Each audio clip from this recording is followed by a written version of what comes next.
Excellency, Director General, when we spoke at Davos, we talked about aid and the delivery of aid and the difficulties of aid getting to and from, the trade barriers that might be in place.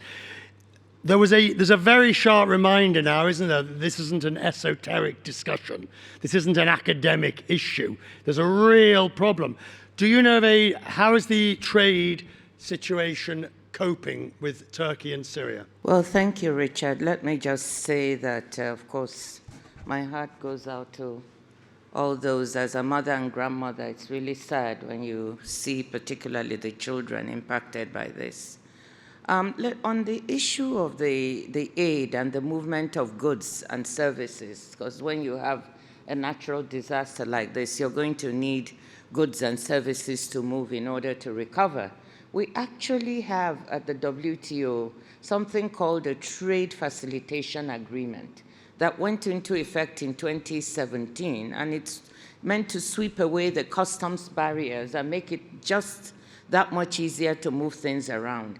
This has been 75% implemented by our members, and so that is helping. The second thing I want to say is that in June last year, members of the WTO undertook to make sure they put absolutely no export restrictions, no barriers in the way of humanitarian food aid for the WFP so that it can help those who have been impacted. So members of the WTO, I think, have stepped up. Does there need to be more? Does there need to be almost a special aid protocol that as soon as you declare it to be valid and this is an aid situation, different rules apply? Does there need to be more? Well, I like that idea, Richard. I think we could think about that. Already we have the things in place, but can they become automatic immediately an event happens? You declare, absolutely. In the same way that you declare a disaster, therefore new different rules apply. You could see that? Yes. Excellent, we've made progress already. My members have not agreed it yet, but we'll get there. Oh, come on.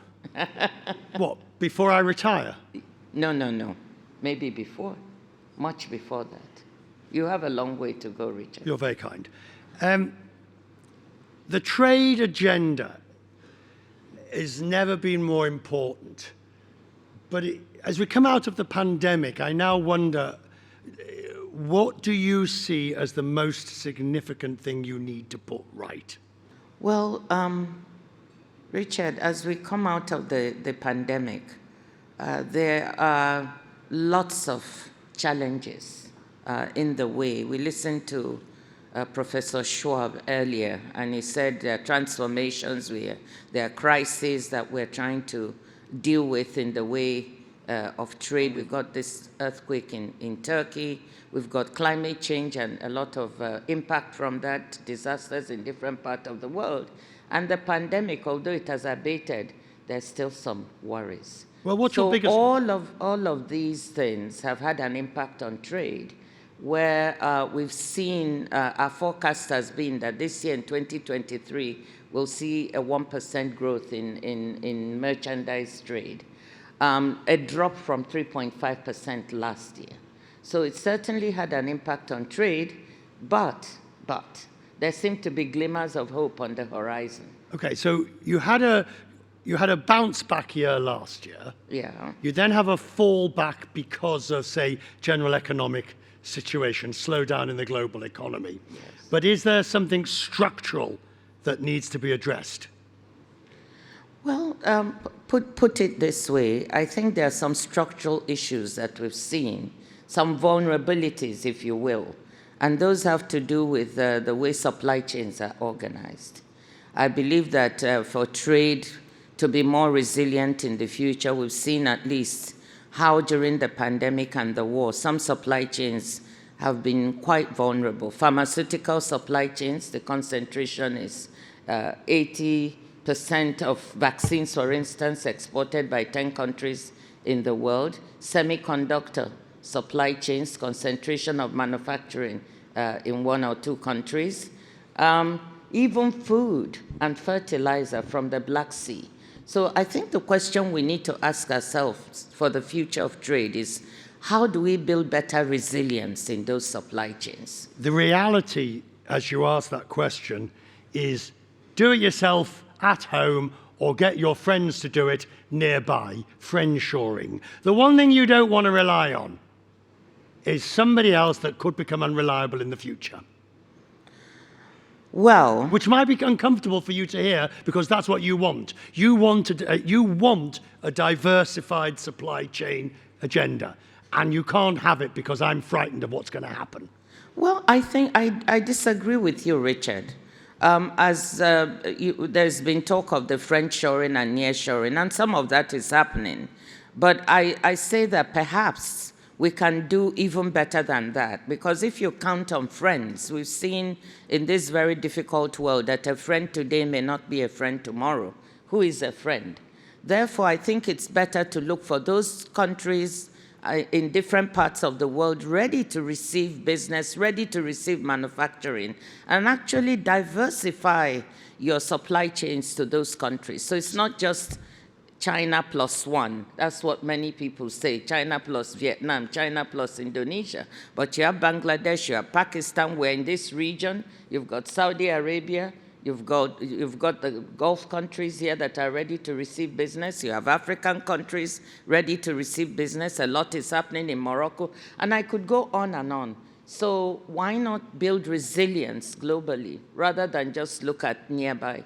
But if it's something essential to your economy or to your health and welfare, you're going to want to do it yourself at home. Well, inevitably. Because isn't that, I mean, whether it was toilet paper at one minor level or masks at another level, countries like the United States realized that they were seriously lacking in basic production techniques. Well, look, I mean, there will be inevitably some reshoring. There are countries that figure that some things are very central to their security. They might reshore some of those. But I'm saying as a general principle that building resilience globally is probably safer, because when we reshore, if you reshore all things, you're also vulnerable. What if there's a climate event that disturbs your production processes and your manufacturing? Then what happens if you're relying on yourself for everything? Anyway, I want to say, Richard, that in spite of the talk and the impacts we've seen on trade, that actual facts on the ground show some resilience of supply chains and of the multilateral trading system. You're halfway through your term, aren't you? Yes. What do you want to do for the second half of your term? Oh. First, I want to build on the success we've had in the first half, for which I'm very grateful to WTO members. We broke the back of decades of not being able to reach multilateral agreements. In June last year, we were able to reach the first agreement on sustainability at the WTO. You had to lock them all up in a room. Literally, she did. She had to lock them all up in a room, promised to throw away the key, and they weren't getting anything to eat unless they reached an agreement of sorts. Well, we got the first agreement to do away with $22 billion in harmful fisheries subsidies, which lead to illegal and unreported fishing and harm the sustainability of our oceans and our fisheries. That had been being negotiated for 2 decades, and we got that. We got an agreement, like I told you, for food security to help the WFP have better access to food supplies to feed those who are more than 349 million people who are food insecure in the world. Just 2 examples. Right, but so we build on that. I want to build on that in the next couple of years. We have a second wave of the fisheries subsidies to negotiate. We have an agricultural agreement to negotiate. We have over $500 billion in agricultural subsidies that are going in the wrong direction. We need to look at that and see how that is distorting trade and how that can help food security improve. What's your big vision? We have the dispute settlement system. Dispute settlement. This is the bit where countries can take each other to the WTO. Now, there's only one problem. You've got time to get married, divorced, have children, grandchildren, and probably get married again before anything will come out of the dispute system. Well, that is why it needs reform. It's the only place in the world where members of the WTO can bring each other if they have trade disputes. Small countries have voice, big countries have voice. But we need to reform it, we need to make it faster, nimbler. And we've actually gotten a promise in June that we will reform it by 2024, and we're on our way. Right.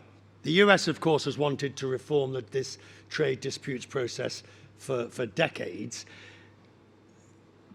Can you say that reforming don't look so worried, can you say that reforming the disputes process is one of your priorities for the rest of your term?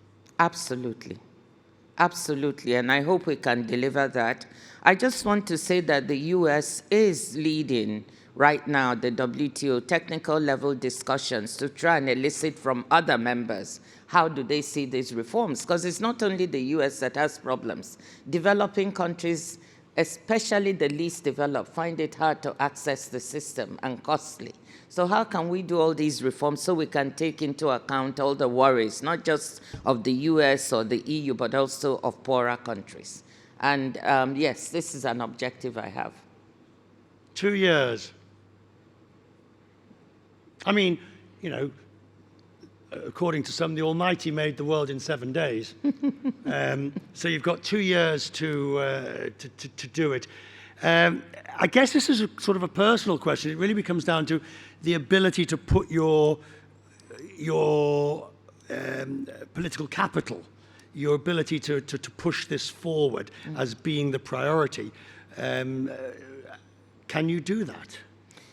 Well, I would hope so. It's not going to be an easy task, but I think that I would say 99% of WTO members want this system reformed. And it's a member-driven organization. Once you can galvanize that wish for reform, that to transform, I think we can get it done. I hope I'm not being too optimistic, but you know me, I'm an optimist by nature. And if you're not optimistic and passionate, you'll not get anything done. I think optimism and passion is a perfect way to say, Director General, thank you. Thank you, Richard.